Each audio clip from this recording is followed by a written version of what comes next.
Good evening, everyone, and thank you for joining us tonight. I just want to start out by saying that of all the things that have unfolded in the past 5 or 6 years while I've had the honor of being Dean of Humanities here at ASU, it feels like Genocide Awareness Week coming to ASU has been the most significant.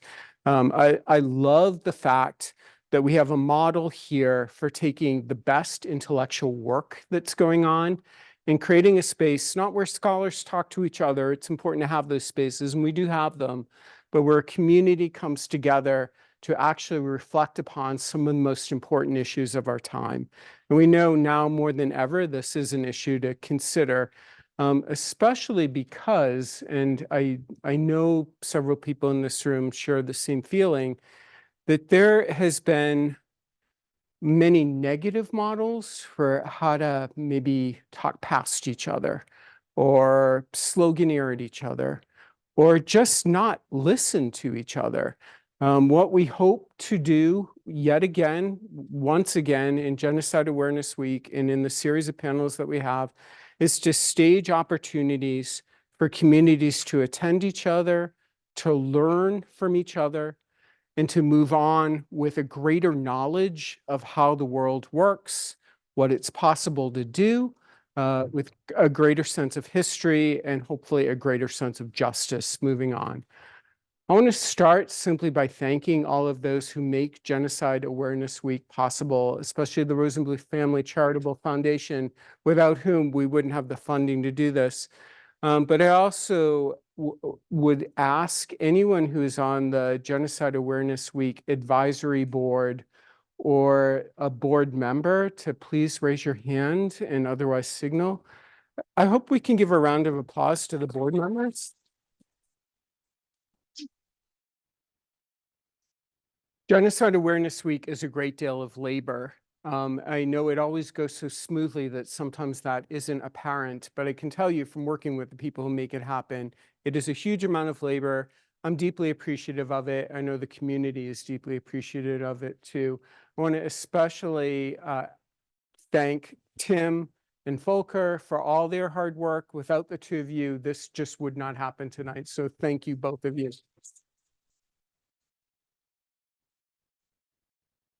And finally, I also want to thank our School of Historical, Philosophical, and Religious Studies. Without that school, under the directorship of Richard Amesbury, also Genocide Awareness Week wouldn't have a home.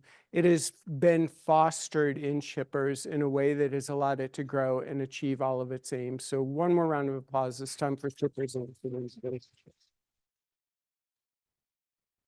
Okay.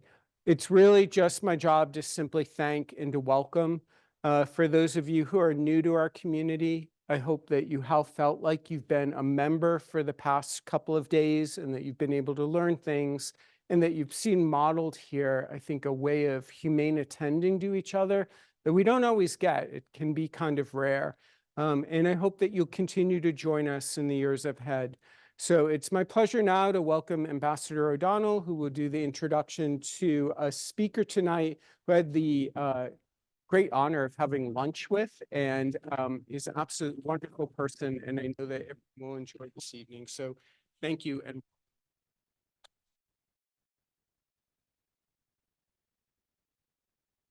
so welcome to all of you. I'm Edward O'Donnell. Hear me? Okay.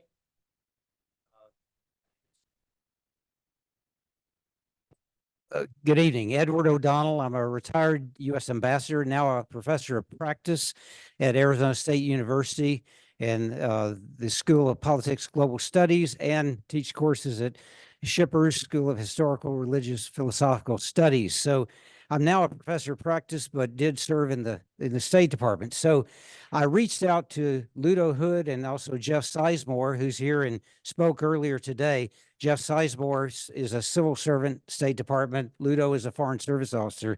And I think the importance of both of them being here, and thank you, is for you and the community, the students, to understand diplomacy and also look at opportunities in the future for careers. So Ludo, thank you for being here. And I'm going to do a brief introduction. Your topic is combating anti-Semitism and other forms of intolerance, the U.S. State Department role. Ludo's a senior advisor in the Office of Combating and Antisemitism and other forms of intolerance. And he is a 20-year veteran of the State Department, having served in the Middle East in a number of important countries. And he also was the Middle East advisor for two vice presidents, Vice President Pence and Vice President Harris. So he's been in Washington. He's traveled extensively, lived in the Persian Gulf, and I think he's got a great perspective. Previously, before the Foreign Service, he was working for the UNDP, United Nations, in East Timor for 5 years. He has a BA from Brown, a master's degree from Columbia University. He has some experience on Wall Street. He's got a very extensive career, and he has taught at the Woodrow Wilson Institute at Princeton. So, Ludo, thank you for being here, and we look forward to your comments.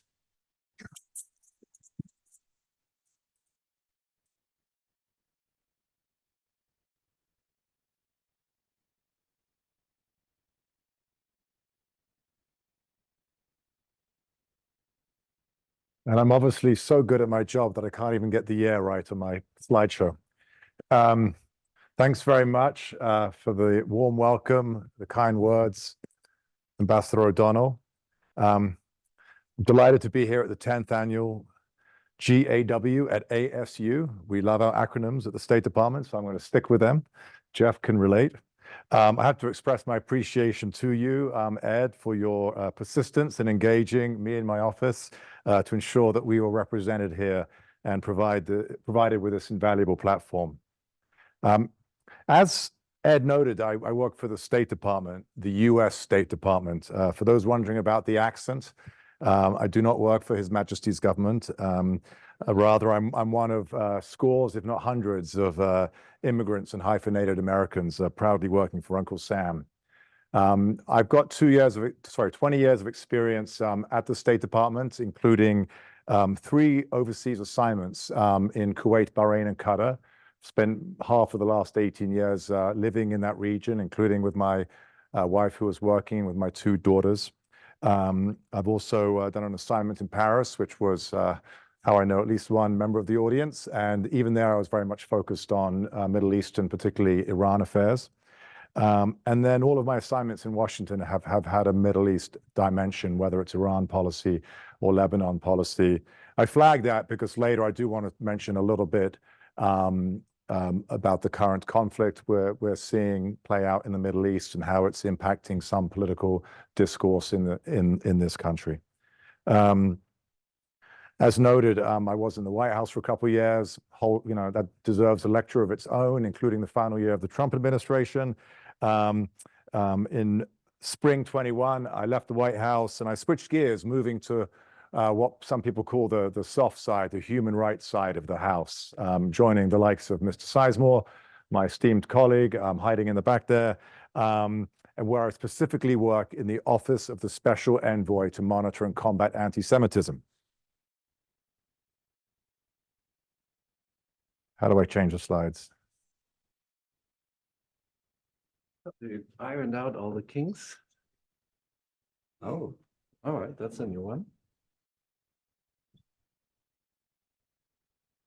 There we go. Okay. Got it. Okay. So I work in this fairly niche sounding office. And some of you may wonder, why on earth does the State Department have an office dedicated to this one particular issue? Well, the basic answer is an act of Congress in 2004, similar to congressional legislation in the 90s that mandated the creation of an Office of International Religious Freedom. A few years after that, Congress passed legislation creating this office, specifically with one political appointee, Special Envoy. And up until 2 years ago, actually, there were no staff permanently assigned to the office. Now in the last couple of years, we've managed to get two staff, but it's still sort of a hodgepodge of team members put together. And Ambassador O'Donnell can relate to how some of these special envoys' offices can sort of contract and grow with time, depending on administrations. As advertised, I will later describe the work of the Office of International Religious Freedom. whose mandate includes the fight against Islamophobia, other forms of religious discrimination. And I'll also mention some of the important work done by other envoys focusing on issues like international disability rights and international LGBTQI+ rights. Turning to the fight against global anti-Semitism, and being the State Department, we do overseas. We're not tasked and by and large not allowed to touch domestic issues. Though I will, and given what's playing out in some discourse, I will be offering some commentary about certain elements of campus issues later. But in terms of the fight against global anti-Semitism, it is a very hard topic to discuss in the US these days, not least on a university campus. For example, I spoke on a panel at a college in Los Angeles yesterday, and it was clear, even though this was an international affairs center with smart public policy-oriented kids and faculty, everyone's mind was on US universities, on the hearings at Columbia University. And so it's a tricky issue. People academically want to hear about what the State Department is doing and what fighting anti-Semitism means overseas, but it's become an issue that has become fraught and unfortunately politicized and all too tied up in the current Gaza conflict. So to that end, towards the end of my remarks, as I said, I'll do my best to provide some additional commentary. I'm not allowed to give you personal commentary since I'm here in an official capacity, but I'd like this talk to be somewhat productive, particularly for the students. Special Envoy is Dr. Lipstadt, known to some of the faculty here. She is a renowned historian of the Holocaust on leave from Emory University, and she's perhaps best known for a famous 5-year legal trial in London, after which she was sued by a British historian of the Second World War called David Irving, who later in his life started writing more and more disputing the fact of the Holocaust and alleging that most Holocaust people died of typhus and other diseases, and evolved into a full-on Holocaust denier. Deborah mentioned him by name in a couple of sentences in one of her early books, and he used the UK libel courts to go after her, leading to a 5-year legal battle, which she eventually won, and was a huge victory on many legal and moral levels. And actually, some of you may be interested, it actually led to a Hollywood movie called Denial, with Rachel Weisz playing my boss, Deborah Lipstadt. So sometimes I joke that I work for James Bond's wife. Our office's work, needless to say, took on added urgency on October 7th. Within hours of the attack on southern Israel, I mean within hours, for different factors, a tidal wave of anti-Semitism was unleashed. That night in London, Sydney, and other places, there were ugly gatherings with people on the streets celebrating what Hamas had done. It wasn't weeks later that the current spike in anti-Semitism happened. It was before Israel had even responded to what was happening and was still dealing with hundreds of rockets being fired at civilian population centers.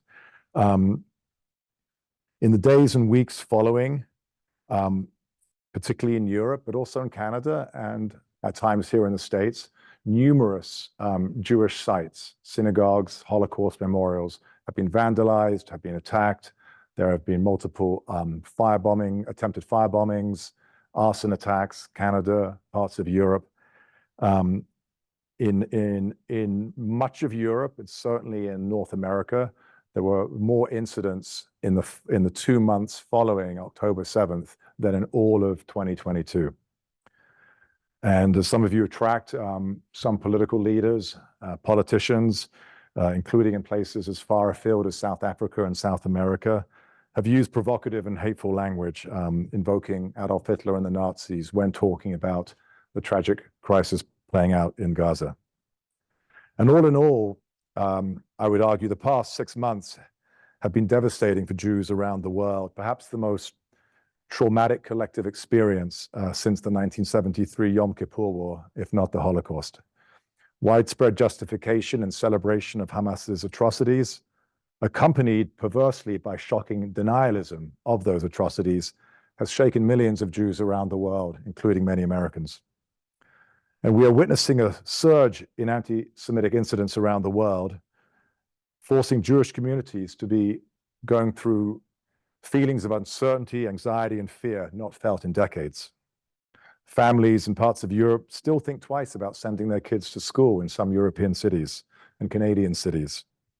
And in similar such towns, they think twice about venturing out when large demonstrations, not all, but some of them, have slogans that call for the destruction of Israel and sometimes include anti-Semitic chants and slogans. So how does our small office work to tackle global anti-Semitism? Being a small team, we obviously rely heavily on the work of our 300 embassies and consulates around the world, particularly in Europe, but also in places, be it Chile, Canada, South Africa, Tunisia, or Australia, to mention countries that we have traveled to or are going to soon. And specifically, our diplomatic engagement with governments includes encouraging the drafting of national strategies or action plans to fight anti-Semitism, appointment of national coordinators or envoys, urging the physical protection of Jewish communities and their sites, and furthering education and understanding of not only anti-Semitism, not only Holocaust education, but of Jewish life, of Jewish peoplehood.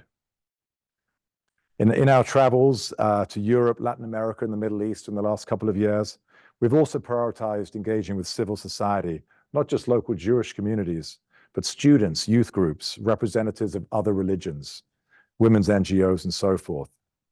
And recognizing that we have a problem back here at home in the US, we've also prioritized sharing best practices and lessons learned with our European counterparts.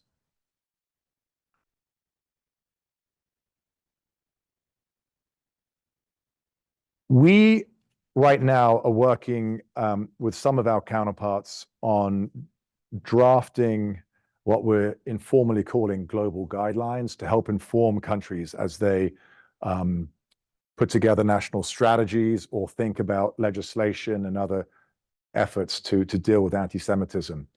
And this is sort of where we are at in terms of laying out, what are the guiding principles. First of all is the importance of calling out and condemning. We feel governments and political leaders have a responsibility to speak out whenever and wherever anti-Semitism occurs. It should be denounced swiftly, clearly, and unequivocally, and in an apolitical manner. And I'll talk a little bit about the politicization of the fight against anti-Semitism towards the end. And this applies obviously in both domestic, but also international and multilateral forum. And we've stepped up engagement with the UN, for example. And it's important to note that anti-Semitism appears across the political spectrum, and it should be confronted regardless of its origins and regardless of political bias or favor, including by leaders and opinion makers. We're making a case that all governments, not only with those with Jewish communities, but even without, should be thinking about adopting and implementing national strategies that engage relevant ministries and public authorities. And this should be done in consultation with Jewish communities and other stakeholders.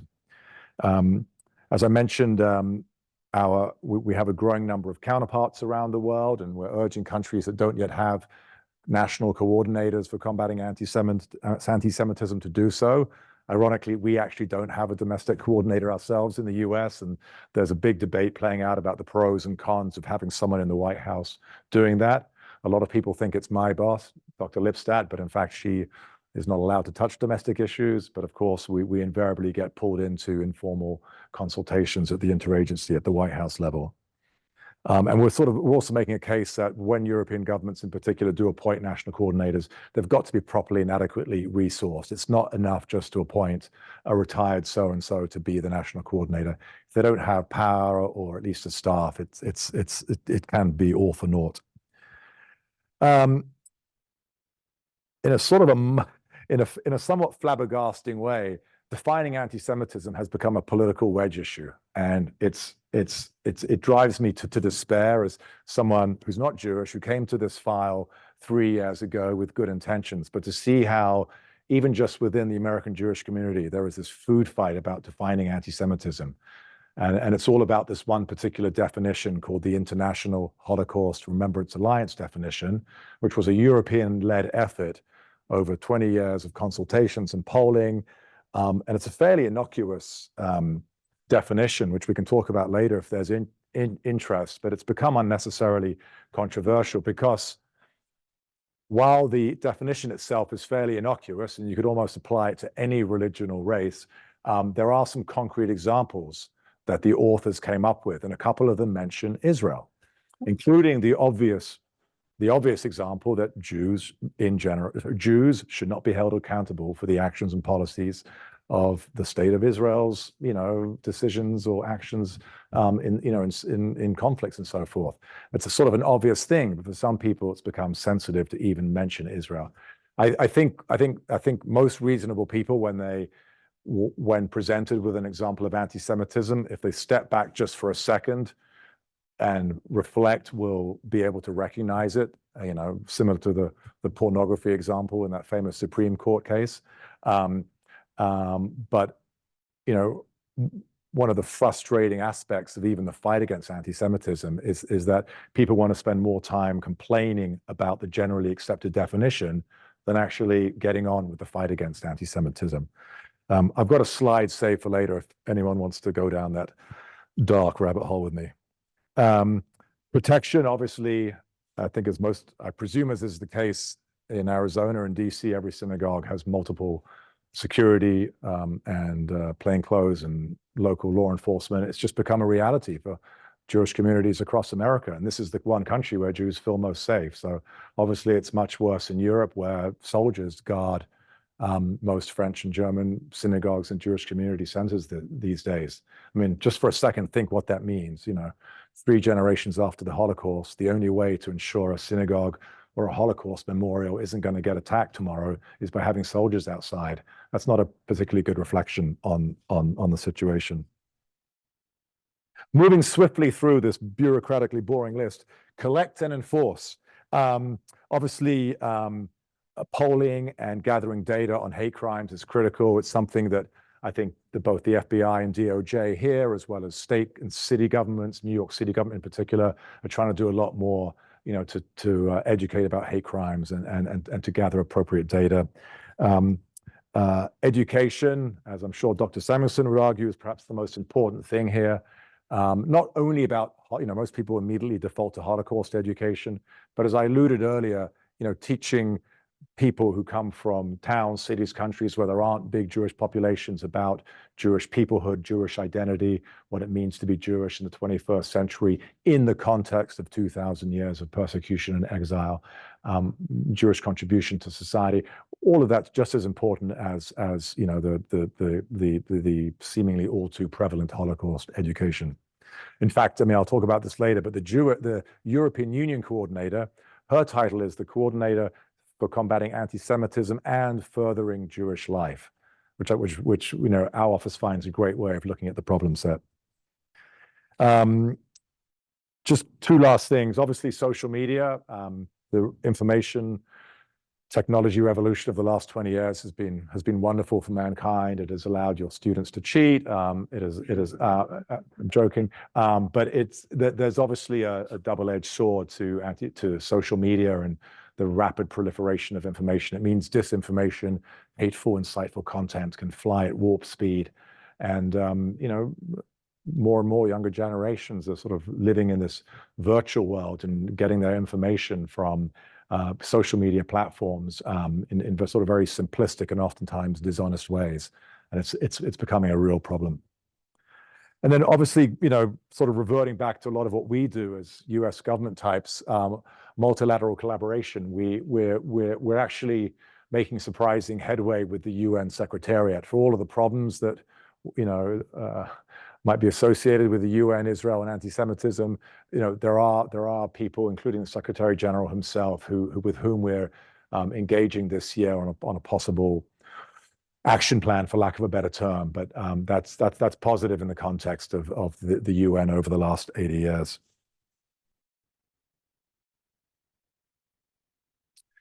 This is an example of some of the work that we're doing both to benefit from and to encourage in other countries. It's the development of national strategies. I mentioned the The effort also is on fostering Jewish life, which is such an important aspect of all this. The incumbent coordinator is a German, a very capable German technocrat called Katharina von Schnurbein. One of us, or my boss, we're talking to her and her team daily. They're proven really, really effective. They developed this strategy first, and most EU countries have since, started or published their own domestic strategies for countering anti-Semitism. And speaking of regional blocs, the OAS, the Organization for American States, they 2 years ago appointed a well-known Brazilian political actor called Fernando Lottenberg to be their anti-Semitism coordinator. He's really stepped up to the role, and we're doing more and more with them. We're seeing more Latin American countries appoint national coordinators, including Argentina. And I mention Argentina in particular because this summer will be the 30th anniversary of the bombing of the Jewish Community Center in Buenos Aires by Iran-backed terrorists. That attack, actually, until October 7th, was the single most deadly attack on a Jewish community since the Holocaust, but was very much eclipsed by what happened on October 7th. And those guidelines that I mentioned, we're hoping to issue them together with dozens of other governments, we hope, on the sidelines of that gathering. Turning to the region I've come to know best, Muslim majority countries, particularly in the Middle East and North Africa, remain a focus for our office, even while the Gaza crisis persists. And speaking personally, a key reason why I took the current assignment was in the context of the Abraham Accords. For those of you unfamiliar with the term, this refers to the historic agreements between Israel and 4 Arab countries in late 2020, establishing diplomatic relations, those countries being the United Arab Emirates, Bahrain, Morocco, and the Sudan. I felt when I was looking for an assignment after the White House that the Abraham Accords presented an opportunity to work on initiatives relating to Muslim-Jewish interfaith understanding and dialogue. And sure enough, Ambassador Lipstadt very much agreed with this being a priority. And I helped lead our office's engagement with governments in the Arabian Peninsula and North Africa. We've made multiple trips to the Gulf and Morocco in the past 2 years, resulting in conversations and events in these countries, and notably in Saudi Arabia, that would have been unthinkable just 5-6 years ago. And recent years have seen a flourishing of such interfaith initiatives, particularly in Morocco and the UAE, but also in Saudi Arabia. Holocaust education initiatives are gradually proliferating, especially in Morocco and soon in the UAE. In addition, governments and a growing number of universities in these Arab countries are talking more and more about the indigenous Jewish communities in so many parts of the Arab world. Morocco, Tunisia, Libya, Egypt, modern-day Israel, Iraq, and Syria, not to mention the Hijaz region of Saudi Arabia, the birthplace of Islam. All of these places, up until quite recently, had significant local Jewish communities. And as students of the modern Middle East will know, over 800,000 of these Middle Eastern Jews were expelled from these Arab countries in the 1940s and 1950s, in many cases after bouts of massacres and persecution. Now, of course, the conflict that erupted on October 7th has created a chilling effect on some of the work that we've been trying to do with the Saudis, the Emiratis, the Moroccans, and others. But diplomatic conversations continue. I'm in touch with these embassies weekly, and I'm cautiously optimistic we can continue building momentum in the coming months and beyond. Now, even though our remit is international, I should, of course, touch on some of what the federal government is doing. Last May, Ambassador Lipstadt and our team were heavily involved in the launch of a national strategy. Again, we do international, but Lipstadt's sheer expertise and some of the work that we have done, learning best practices from other countries, was useful in the drafting of this national strategy, which was launched by President Biden in the White House last May. And specifically, it includes over 100 discrete action items for almost every US federal government department and agency. And I should note here that the Biden administration is close to completing a national strategy to counter Islamophobia. And my colleague, Ambassador Rashad Hussain, who runs the International Religious Freedom Office, he's heavily involved in that important effort too.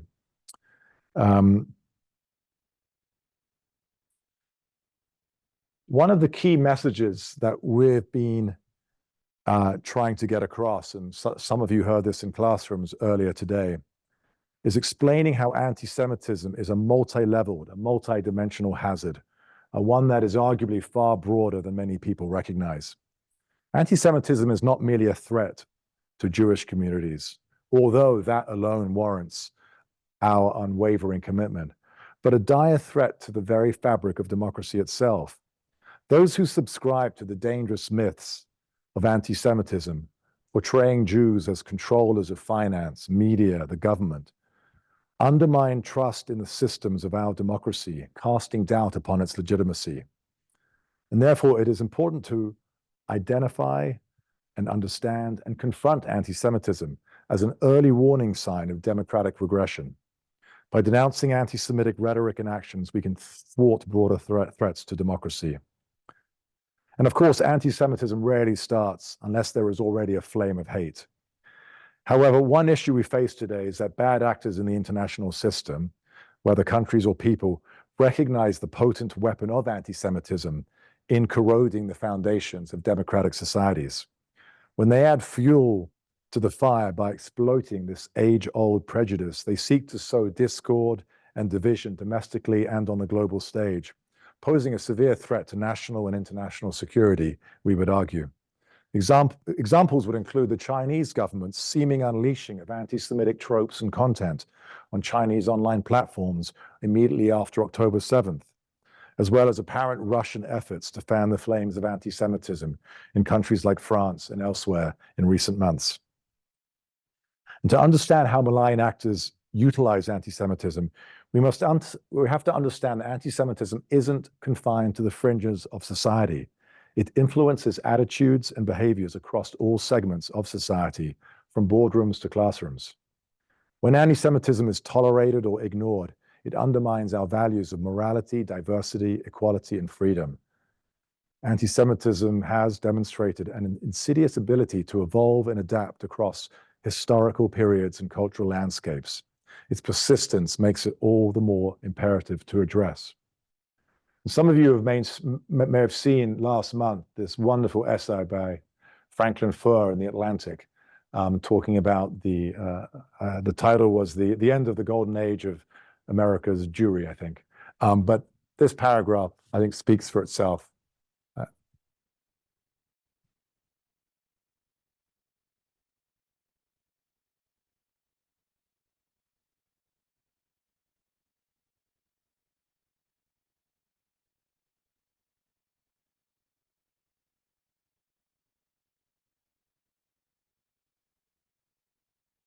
Turning to the State Department's work to combat other forms of intolerance and hatred, my colleagues and I work extremely closely with the Office of International Religious Freedom, also established by an act of Congress in the 90s, as I said.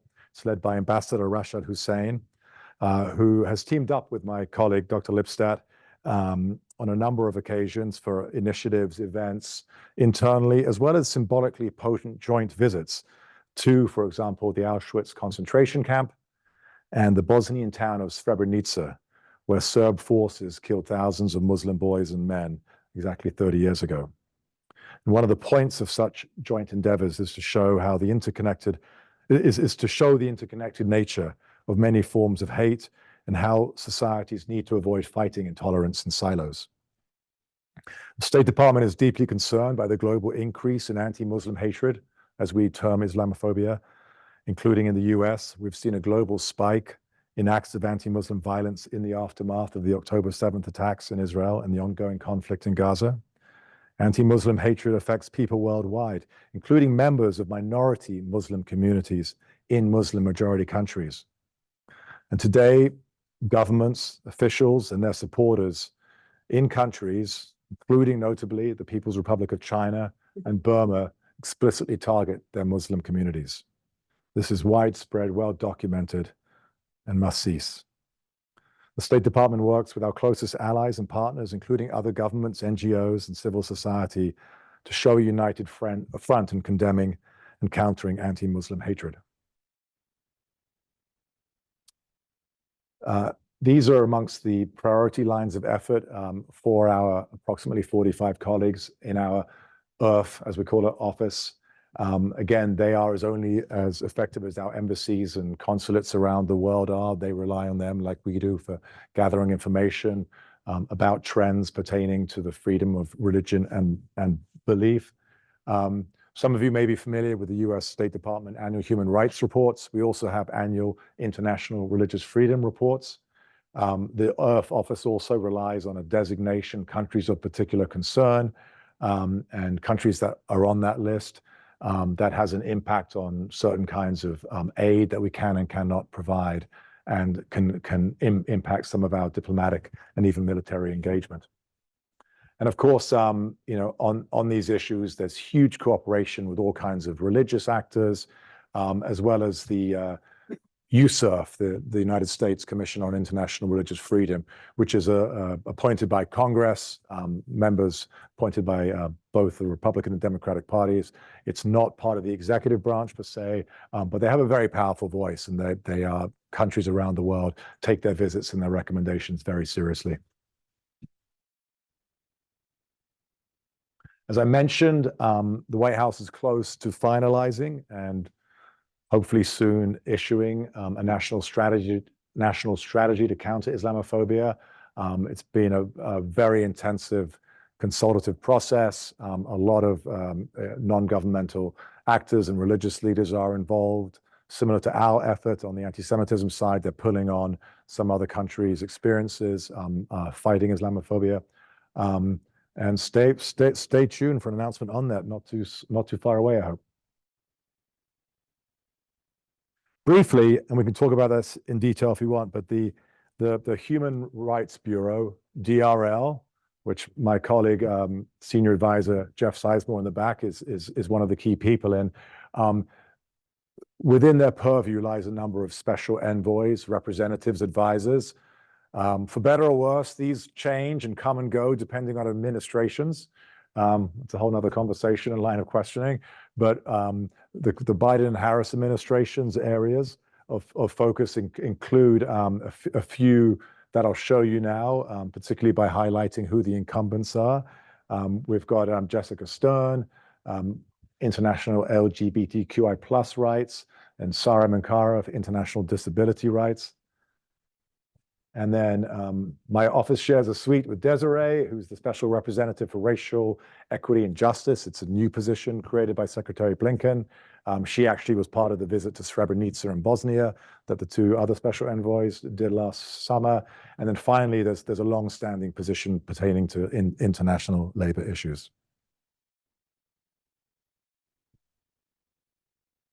I'll conclude with a few remarks based on visits to several university and school campuses in recent months. Jeff, cover your ears because our employer may not be happy with all of this, but as a State Department official, my focus is of course overseas, but I recognize that for many people, these issues have become inextricably linked to the ongoing Gaza crisis, as well as a hot button domestic political issue. So a few points I'd like to raise. First, a global point. Our office staunchly opposes any effort to politicize or weaponize the fight against anti-Semitism.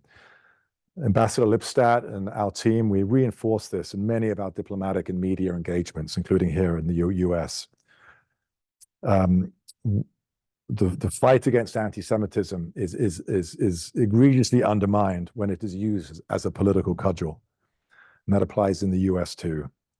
I'm probably too old to use trendy words with two X's in them, but the doxing that has affected some universities and workplaces is deeply troubling and instills fear and mistrust. Secondly, it's clear there was a stark and tragic lack of dialogue on these issues, including on campuses, all too often accompanied by a lack of empathy, sympathy, and understanding of other points of view. Too many people are wedded to one-sided narratives, made all the worse by social media-based activism, so much of which is shallow, divisive, and all too often a form of disinformation. And so many people, so many bright young people fail to think about how certain hashtags and slogans can be upsetting and instill fear in other groups, including their classmates. Another observation is that many universities in parts of Europe and the Americas have failed to abide by and implement their own codes of conduct when it comes to activism that disrupts students' ability to learn and debate, and even activity that directly intimidates and harasses other students. There seems to be a double standard at play on some campuses, including ones that we've been to, whereby some hate speech will lead to immediate disciplinary measures, and other such speech and outright disruptive behavior is met by silence or incoherence from administrators, particularly in the last 6 months. Given my own long stretches living in the Middle East, my many friendships with Arabs throughout the Levant and the Gulf, and my years working on issues like the Syrian civil war and the Iranian regime's repeated crushing of dissent, I must say I do find it hard at times to understand the singular focus on the Israeli-Palestinian conflict by so many people in the US, Canada, and parts of Europe. I myself got very worked up working on the Syrian civil war for several years during the Obama administration, a conflict that saw the deaths of over 500,000, mostly Muslim Arabs. The United States was heavily focused on the war. Hundreds of us were working on the problem set. There must have been hundreds of meetings, I think, each year. We had troops on the ground conducting counterterrorism. Our Air Force controlled much of the airspace, but we demurred from taking steps to staunch the bloodshed. The agony of the Syrian people was well documented by the US media. Don't forget, this was before 2016 when the US media hadn't quite lost its head. Yet there was distressingly little concern or advocacy by American civil society. And I hate to say it, but the same goes for the Yemeni and Libyan civil wars of the past few years, hundreds of thousands of people dead. The same goes for the countless girls and women in Iran who continue to bravely confront the brutality of that regime.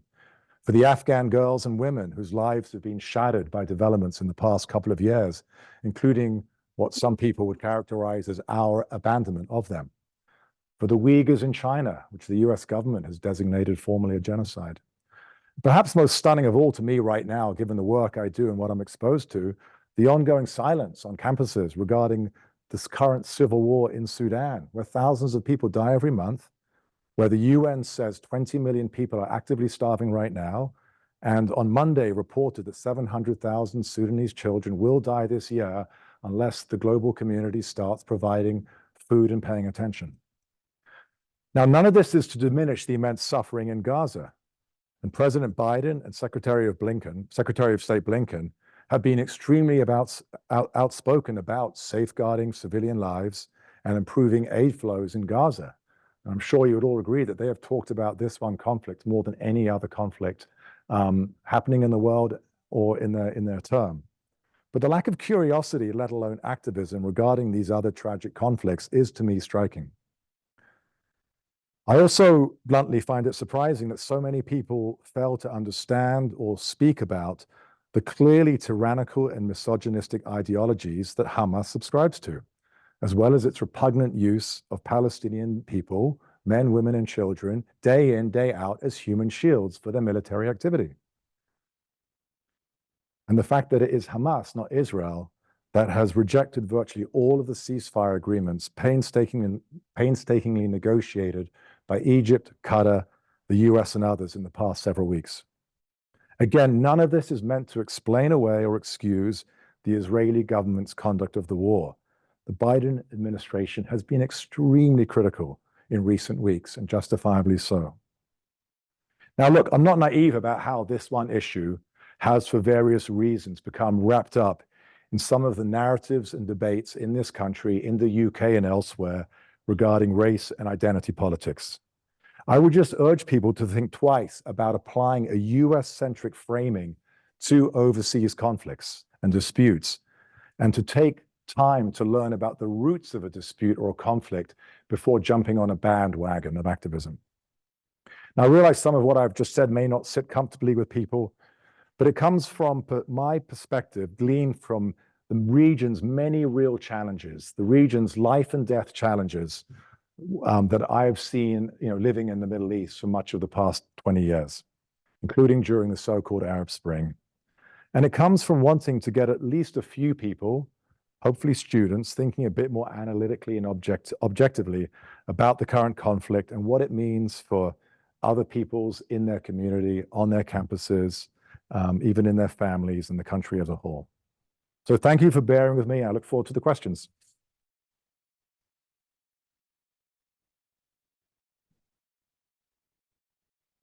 Would you be comfortable taking questions directly? Is that Yeah. Yeah. All right. So I'm going to moderate the questions and I'll pretend to answer them intelligently. We'll see how that goes. Can I start on this side? Yes. You mentioned social media times. I know it's one of the most challenging environments in which to combat anti-Semitism. Have you encountered any strategies either employed within the U.S. or abroad as to what's been effective in that arena? Is there maybe any advice you would give? In the US, the First Amendment poses obviously benefits, but it also poses challenges to looking at dealing with hateful commentary and other problematic stuff online. We as the federal government, given the First Amendment, can't explicitly call for the removal of content.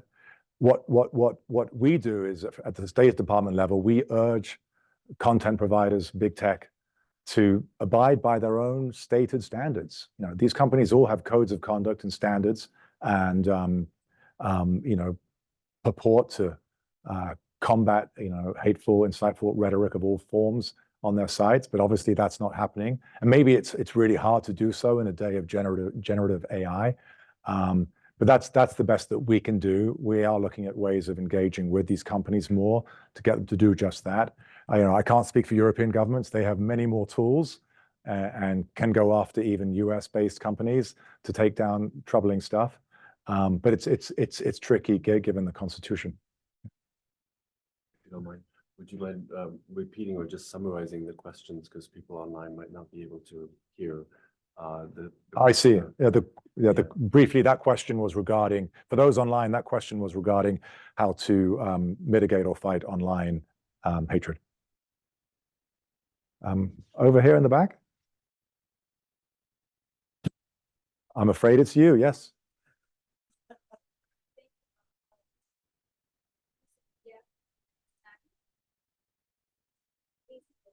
As an African woman,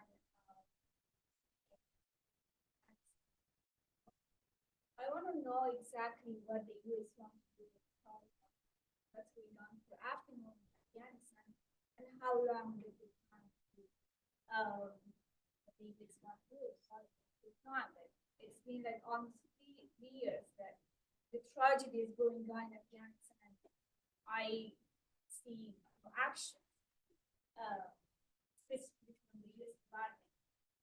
I know there might be, but I didn't see any achievements yet. So what would you say for me? Yeah.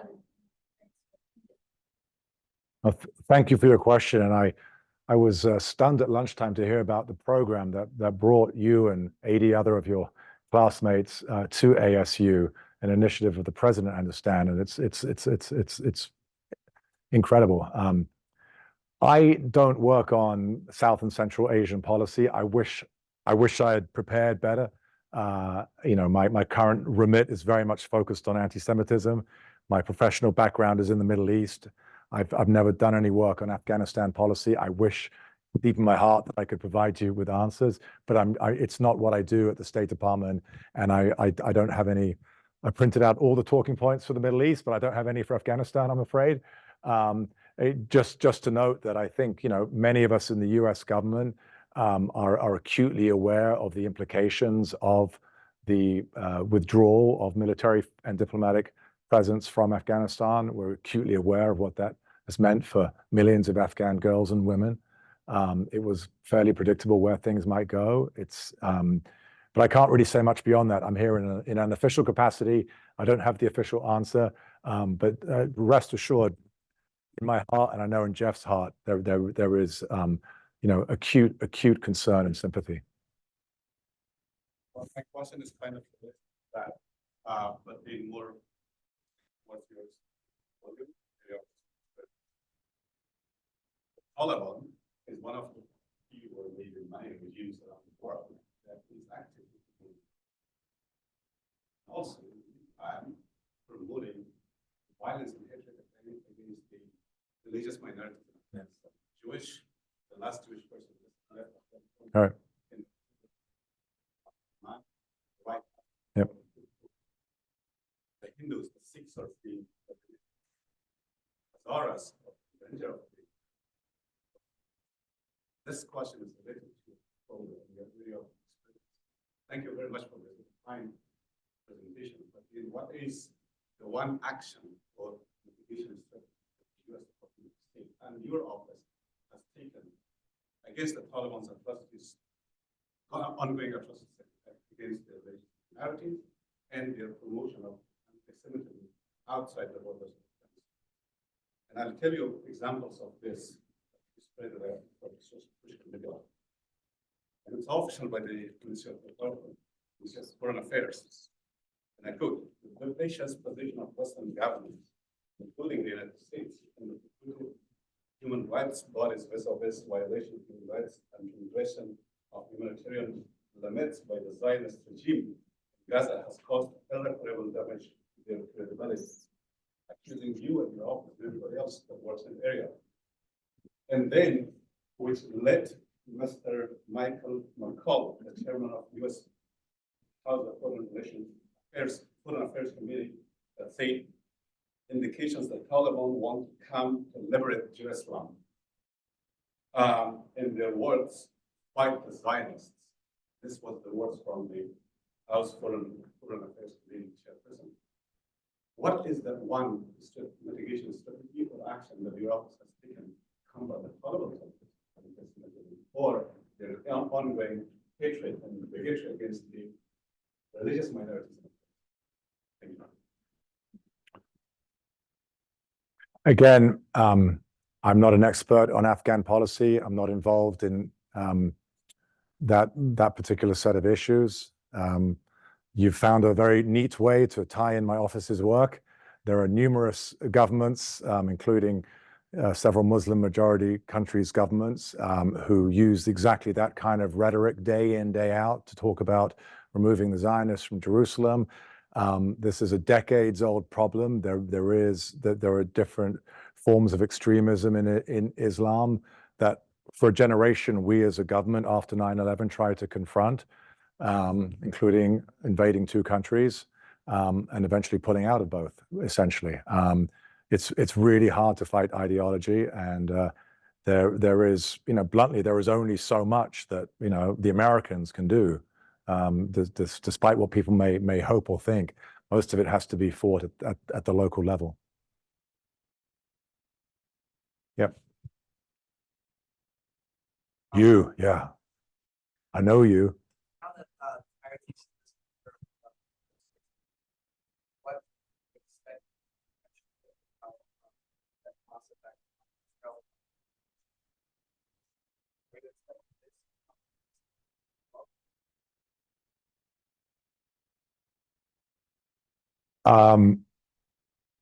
Let's be careful to pass out issues here. There is obviously a decades-old confrontation between the revolutionary government in Tehran and the people and state of Israel. This is yet another, unleashing of that. Obviously, the fact that Iran chose to fire from Iranian soil against Israeli cities last weekend was a new front, a paradigm shift. I don't have any of the details beyond what you told me at the beginning of this session, but it sounds like Israel has chosen to respond in the past few hours, attacking IRGC targets in Iraq, Syria, and potentially in Iran itself. But again, I am not in my office. I'm not sitting in a skiff. I have no idea what's happening. I don't know. I don't see a direct connection between, the Iran-Israel long-standing war and bouts of anti-Semitism in Europe. The flare-ups in the Middle East that tend to lead to anti-Semitic attacks usually concern the Israeli-Palestinian problem set. But obviously, Israel is dealing, with a huge problem of Iran and Iran-backed proxies, with thousands of missiles pointed at Israeli civilians from Lebanon, from Syria, from Yemen, from Iraq. And I feel like that's a separate issue. But in terms of that, what may have happened tonight, let's just hope that it's the fight. Israel has responded in an appropriate way, and the Iranians, don't go down the rabbit hole of escalation. But obviously, I presume right now I have hundreds of colleagues sitting in the White House and at the State Department working on this issue as we speak. Ludo, may I also direct your attention to some of the questions online, if you don't mind? If you would read them out. So.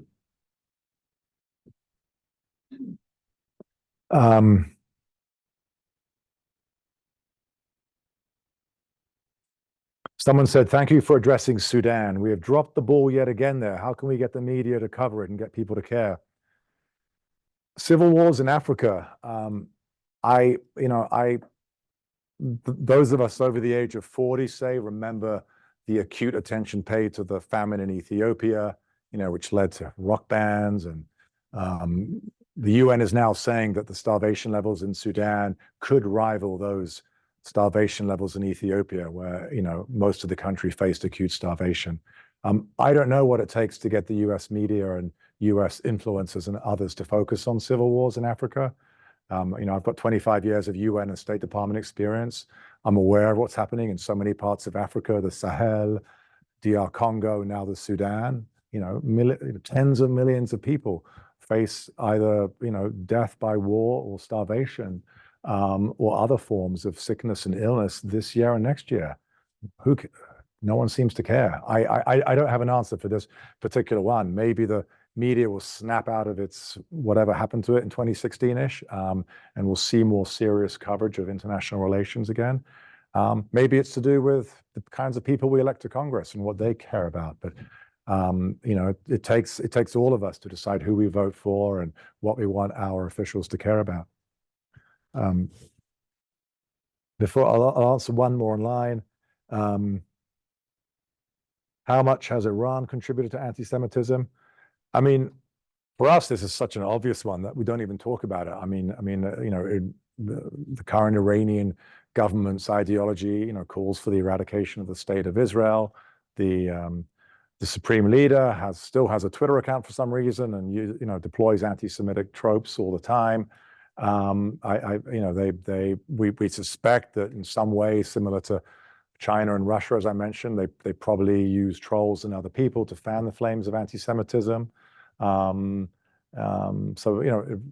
a problem both for this problem set and I think for Middle East regional stability on so many obvious levels. What about another question in the room? Yes, sir. Yes, please. I'm a golf fan. And about 5 years ago, Jamal Khashoggi was murdered in the Saudi Islam. Currently, the PIF, the Public Investment Fund of Saudi Arabia, one of the largest sovereign funds in the world, is looking to, they started their own professional golf league. It's called LIV. They're looking and chasing to purchase PGA from France. My question is the State Department's role, the Department of Justice, to make sure that foreign entities such as Saudi Arabia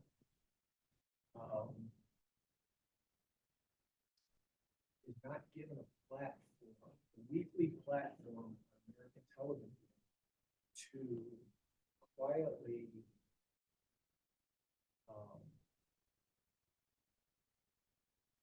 develop a way to insert anti-Semitism, anti-American values, to quietly do it and look at it, well, it's just golf, it's just an investment.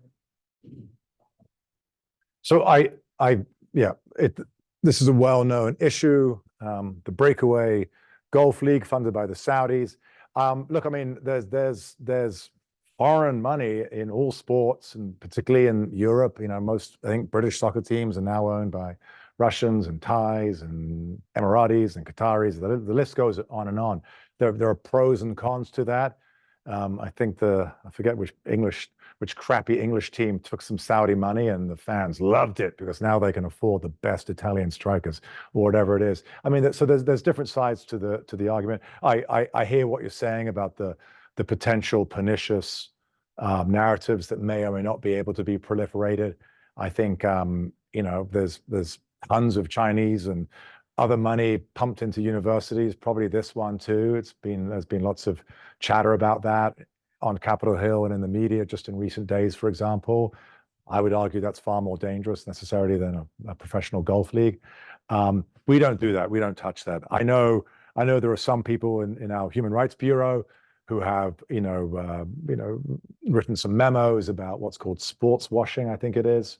My own view is that the Saudis at this stage don't really care if they have a good reputation in the US or not. They want to get on with the Crown Prince's reform initiatives and being friendly with both the US and China at the same time. So I'm a little bit cynical about this notion of sports washing, because it's a bit, I feel like it's a bit condescending from the American perspective to think that countries only do things to look good to Washington.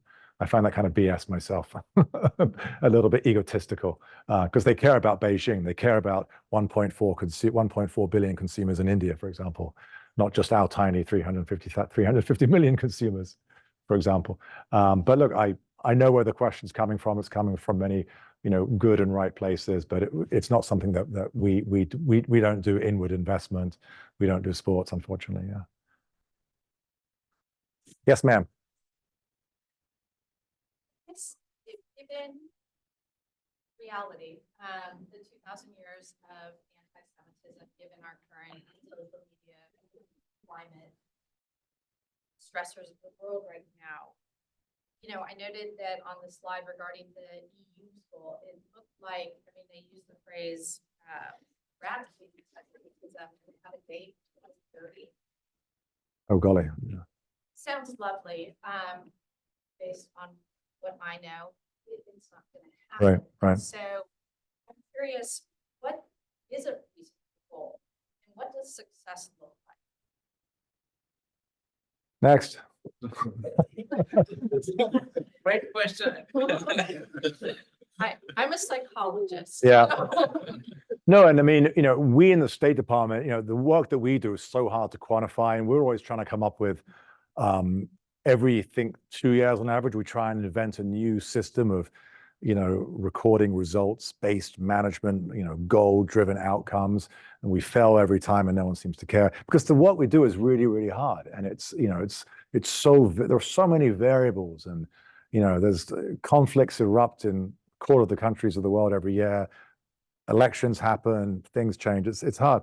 I think my boss has a pretty dark humor when it comes to these kinds of questions. She jokes that she's in a growth industry, and the harder she tries, the worse it gets. It's tough, and I don't have any clear answers. I think for us, the things I talked about, like more national strategies, more national coordinators, fewer hate crimes against Jews, things like that are about as much as we can hope for, recognizing that there are much deeper, darker forces and dynamics that we have to contend with. And then right behind you was a question, yeah. Thank you so much for your talk. I concur with, I applaud your mentioning Japan. I would go in Azerbaijan and other places as well. So Yeah. thank you. And then also, I'm also sympathetic to your point. And one thing I think that is very difficult for your office is also trying to show that what you're doing prevented something. So because I work in genocide prevention, so it's really hard to say, well, we did something that actually kept something from happening, right? So you're doing good work, but also hard. My question is, I'm a religion professor, and I work on how religious actors can actually help with genocide prevention or mass atrocity prevention. So it was said to me that for a long time, the US State Department was allergic to religion, especially during the Rwandan genocide in the 90s, because the Catholic faith was so implicated. And that, but there seems to have been a turn, like we talked about Morocco, the Fez process and all those kinds of things. Did you agree that that at one point the US State Department seems really allergic to working with religious actors? Because it seems as though that's very much changed. And if that is the case, can you kind of pinpoint some of the things that might have caused that? I don't know enough about the history of the State Department to know if that's necessarily accurate or not. I do know that Congress, in its infinite wisdom, did create these offices, including the big Office of International Religious Freedom, some point in the mid-1990s, I think it is. I don't know exactly what caused that. Some may say it's the impact of the religious right, or some American politicians, caring deeply about the Christian populations under stress, whether in the Middle East or parts of Africa or in communist China. I mean, the State Department that I've known for the last 20 years has had these offices and has considered, religious leaders and religious communities to be a core constituency when we do civil society engagement. It certainly seems to me, in all of my assignments in the Middle East, where there's always been either a Sunni Shia dynamic or something worse, Islam, Judaism, that kind of religious leader engagement is, I mean, it has to happen. And I feel like they welcome US government convening sometimes. I feel like it's almost wanted sometimes. And, we keep getting invited to stuff in the UAE and Morocco and even Saudi now. I think they want to put, they recognize that, what we bring to the table. Yeah. Oh, great question. And I loved your comment about how, I'm not in the atrocity prevention business the way my colleague Jeff Sizemore is, but it's really hard to prove that you prevented something. And yeah. Next question, please. Oh, yes. Yes, Professor. Are the Iranian Houthi attacks actually in defense of Palestinians, as those governments claim, or are these more rooted in historical problems?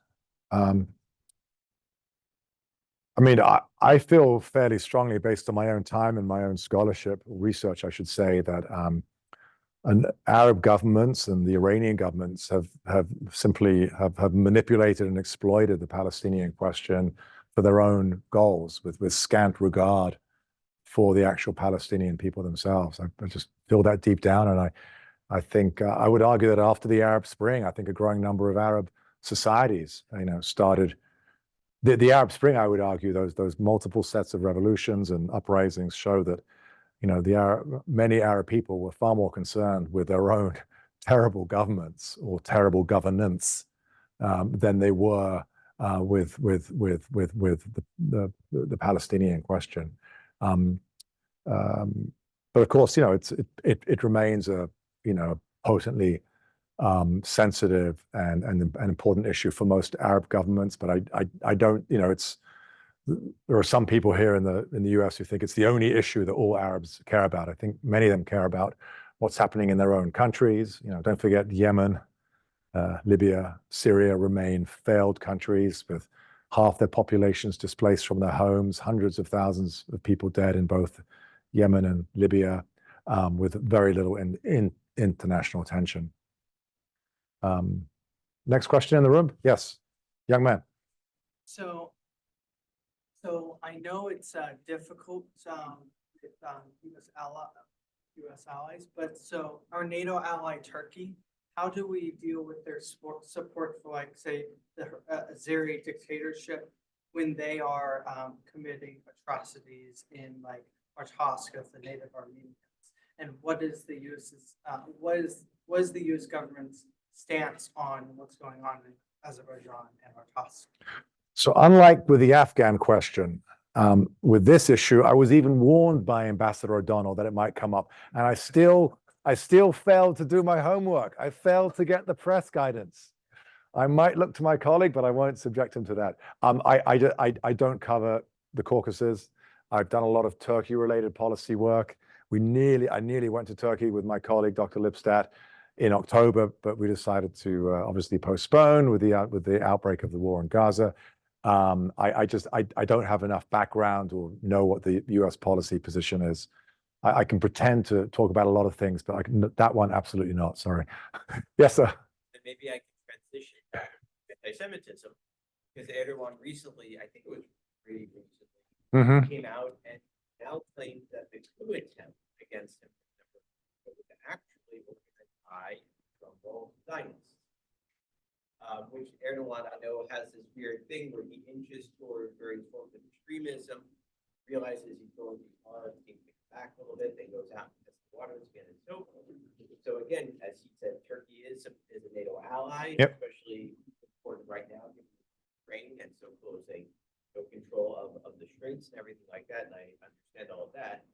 So then what is the current policy or plan regarding Turkey not only permitting anti-Semitism, but at this point, the official Turkish government pushing?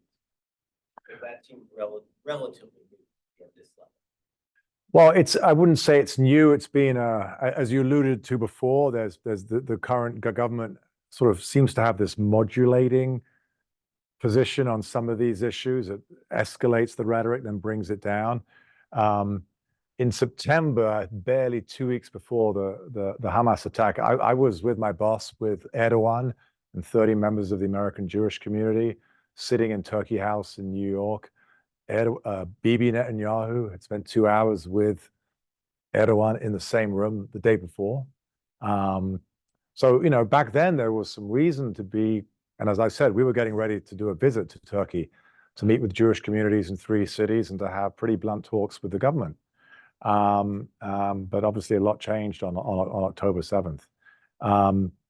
Yeah, I mean, I'm not a Turkey policy expert, but I can safely say that Turkey, not only being a NATO ally, but for a number of other reasons that you've talked about and hinted at, is an important partner for us. We disagree with them on some core issues, including vis-a-vis, Russian military sales and so forth.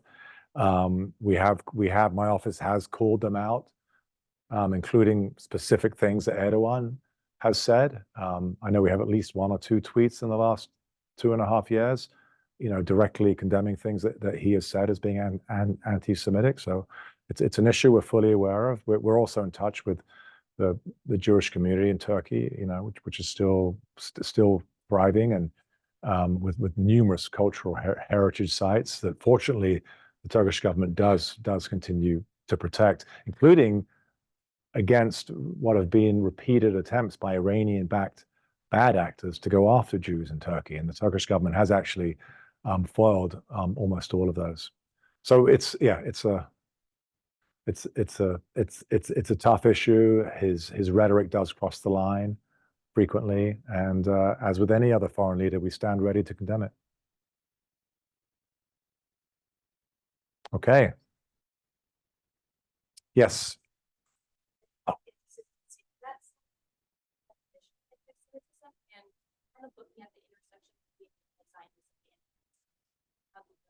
Oh boy, she went there. Oh God. So I knew this was coming. So even though it's not part of so this is the non-legally binding working definition. Read it. Tell me what you find problematic there.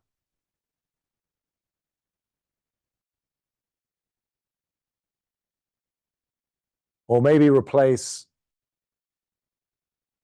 the 5 mentions of Jews and Jewish with Muslim and Muslims, or any other race or faith. Anyway, it's a fairly innocuous working definition. Most people who trash it haven't even read it, but that's the nature of these things.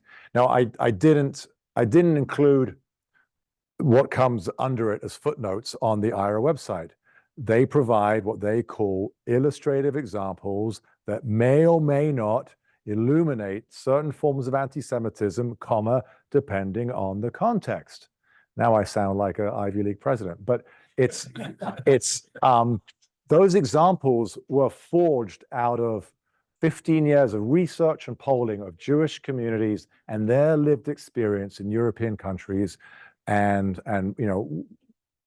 led to these examples as being relevant. And a couple of them mention Israel, and none of them mention Zionism. And I forget what the most controversial one is. But the only point is these are meant to be illustrative examples. This is the definition. And again, you could replace those 5 mentions of Jews and Jewish with Muslim and Muslims, or other peoples or groups or minorities. I mean, you obviously look. The U.S. government does not consider anti-Zionism per se to be anti-Semitism. But what do you mean by anti-Zionism? If anti-Zionism is explicitly calling for the destruction or the eradication of Israel, to include all of its 6 million Jewish inhabitants, yeah, we would say that's anti-Semitic. We would say that's problematic. And the one problem we have now is that a lot of protests, some of which accurately call out Israeli military tactics, that's fine. But when you see more often than not slogans that are about, death to Israel, that a line's being crossed. That's no longer constructive criticism about the conduct of a certain country in this time of war, particularly urban warfare. Something else is happening, and a lot of people don't understand why Jews would find that slightly chilling, if not scary. So this just goes back to the point of people stepping back for a second and thinking about the slogans and the hashtags they're using on an issue they probably know next to nothing about in many, many cases. And I know many people do. There are many Palestinian Americans who are understandably so upset, who have been to funerals, quasi-virtual funerals. I know the bloodshed in Gaza is awful. I'm not going to repeat the thousands of statements from President Biden, Vice President Harris, and my boss, Secretary Blinken, about that. But some of the activism barely seems to mention the exactly what's playing out and the origins of this 90-year-old conflict. And then, as my boss likes to say, I forget how she phrases this, but she says, sometimes she'll say, don't ask me if anti-Zionism is anti-Semitism. Ask those people who take their anti-Israel feelings to a local synagogue and throw a Molotov cocktail at it in XYZ town in Germany, or who trash numerous kosher restaurants in Montreal, which happen to be run by Jewish Canadians who have nothing to do with Israel. They're making the connection. Yes, Tim.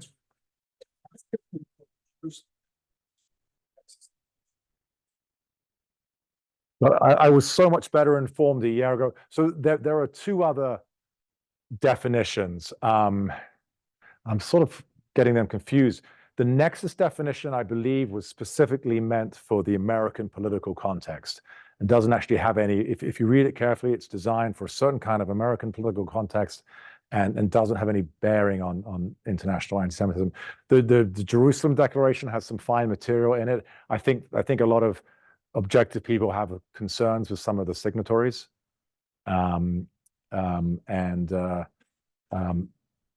believe in our national strategy issued by the White House, I think we tip our hat to the nexus definition, but we don't mention the Jerusalem. But again, I feel like the moment you start spending too much time defining anti-Semitism, you're almost intentionally stepping away from the problem. I mean, I really believe that. In most cases, it's obvious with a tiny little bit of self-reflection when something is anti-Black or anti-Islam or anti-Semitic. A lot of people are using these definitional wars, I feel, as an excuse to sort of get away from the real issues. I really believe that. Yes, we. I think for you have only super difficult questions. In terms of anti-Semitism worldwide, have you noticed any country or community where anti-Semitism has decreased or at least stabilized? And in that case, what was the secret? And if not, have you seen or witnessed an experimental the tryout of any community that should really feel for and believe it could be successful. I really like the picture at some point of Abu Dhabi. I think that was a very nice way of. I didn't talk about the Abrahamic family house. God. Yeah, and we Yeah. mentioned intercepts, but Yeah. are actually going on in embassies, but that was really. So, I mean, I can't off the top of my head think of concrete examples where a national government implemented strategies over X number of years leading to improvement. I do think that, I mean, two things. Yes, what we've seen and what we've engaged on in some Arab countries is very positive. It is a huge shift in at least in government attitudes. And you know, it's no secret that these countries are autocracies, and that they tell their radical imams to knock it off in the obvious examples. But I think, you know, I think being a little bit facetious, we'll take that as a win. I mean, if people aren't being unduly influenced by influential people in their religious circles or in their universities, I mean, that's good for sort of, you know, mitigating the fight against all forms of hatred and discrimination. I think there are many countries in Europe and South America for which the current Israeli-Palestinian conflict has not become an ultra-sensitive political and politicized issue. And in those countries, you see less anti-Semitism. The fact that it has become so politicized and so many people are obsessed with it has, I believe, a direct correlation with anti-Semitic incidents.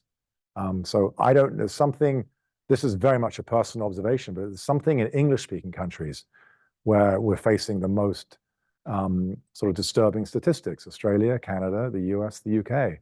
That's where law enforcement and Jewish communities are noting the most stark increases in anti-Semitic attitudes, the mainstream of anti-Semitic attitudes. I don't know what it is. I don't know if it comes from the campus. I don't know if it comes from a certain kind of, you know, trendy activism in different circles, universities in the last 15 years. But it's noticeable. I mean, the point being is that in many European countries, there were some incidents after October 7th, but not on the scale of those other countries I just mentioned. So I guess avoiding politicizing and weaponizing overseas conflicts in a disproportionate, ill-informed way is probably one way of reducing Islamophobia and reducing anti-Semitism. Take one more question. Only one more? Okay. Well, Yes. you know, Yeah. Anyone else over here? Yeah, sure. I was wondering what role, if any, you might know whether or not if Russia is playing a role, specifically online, how a lot of the campus anti-Semitism is also. Actually, a good example of this is, I think, during the elections and during the summer where there was a lot of tension over George Floyd, that there was Russian disinformation agents that were found to be creating events that basically to be basically artificially creating events and getting people to show up to events that had no natural organization. And basically whether, well, that's one part of it, but the main thing is during 2022 with the Russian invasion in Ukraine, an increase in narratives that that try to basically delegitimize Ashkenazi Jewish identity by claiming by furthering the Khazar conspiracy theory, but specifically how that's been used to both delegitimize the state of Israel as well as the state of Ukraine. Wow, some a number of themes and topics. Look, I think it is evident that Russia uses information warfare, including the troll type activity that you referenced, to try and sow dissent and discord in Western countries, particularly during times of election. And we in our office, you know, still gathering evidence and trying to talk to, people who follow these things better within the government. But I think anti-Semitism has now become part of that for sure. And then, yeah, obviously, the way in which President Putin has tried to justify a lot of the invasion of Ukraine, came upon some pretty warped, perverse, revisionist history, regarding, what he perceived to be what he alleged was this Nazi regime in Kyiv that had to be toppled. Ukraine has a particularly awful, bloody history for the Jews who lived there up until the 30s and 40s. A horrific history with many Ukrainians complicit, obviously, in the mass murder of Jews. But Putin was distorting and revising, a lot of basic historic World War II painful history to just justify it, and continues to do so. And then the last point of Russia is that the Soviet Union was the master of propagating global anti-Semitism on so many levels, and a lot of what you see in Egyptian newspapers to this day is almost cut and paste from Russian newspapers back in the 60s and 70s. So there's a long history in Russia. So, yeah. But thanks for that. Yeah, several key questions there, and I wish I had more expertise on all of those strands. Professor, yes, you want to yank me off? I know. Yeah. Well, no, to be continued, rather. But if you would join me in thanking.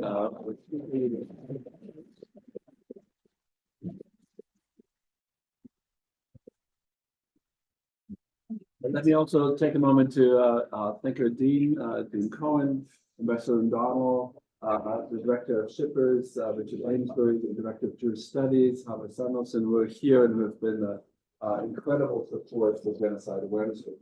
And you think it's over, but it's not. So tomorrow, 2 to 4, we're showing a Ukrainian film. Oh, well, it's not streamed. So tomorrow, 2 to 4, at Mirabella, we're screening a Ukrainian film, so very good plug. And then, of course, on the weekend, we have a teacher training workshop at Scottsdale Community College. So, yeah, we are going from Sunday to Saturday. So it's not over yet. But thank you all for being here. Thank you for the support again. And thanks to our speaker.